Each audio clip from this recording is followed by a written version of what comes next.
Hey, welcome back to Enlightened Tutors. which is equivalent to 9 and 3/4. A fractional exponent, let's say I had 9 to the 1/4 power. A fractional exponent represents a root. This would be the 4th root of 9. Notice there's a 1 in this numerator. I didn't bother to put a 1 here. That 1 would really end up here. Another way to write that would be the 4th root of 9 to the 1st power. We could put the 1 inside or outside. Doesn't actually make a difference. So the main takeaway here is that if I've got a number raised to a fractional power, I'm going to take that number, I'm going to put the numerator attached to the number. I'm going to take the denominator, and that gets attached to the root. 9 is really 3 times 3.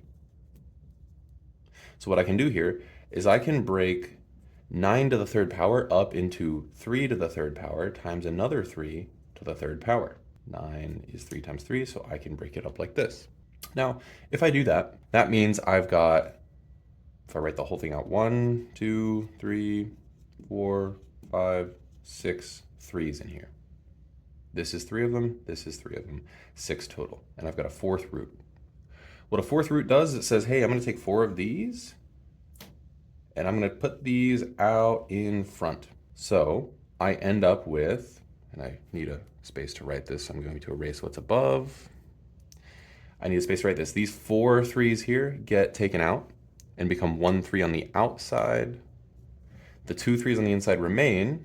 So what's 3 times 3? That's 9. This, 4th root of 9, that's the same thing as, and in fact, I'm just going to focus on the root part right now. We'll take the 3 into account at the end. This part really equals 4th root of 3 times 4th root of 3, right? I can break the 9 up into 3 times 3 just like I did before, just like we did down here. If you want, you can go from root back to fraction. I'm going to do that just to make this make more sense for me, right? Just like we went from fraction to root, we can go from root to fraction. Either direction works.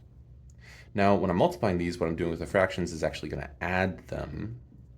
So 1/4 plus 1/4 is 2/4. If I simplify this fraction, 2/4 is actually 1/2. And 1/2 is really, as a root, a plain old square root. So to answer the question, finally, we had 3 times the 4th root of 9. Now we have 3 times the square root of 3. D is in fact correct. For more helpful videos, follow us on TikTok and YouTube.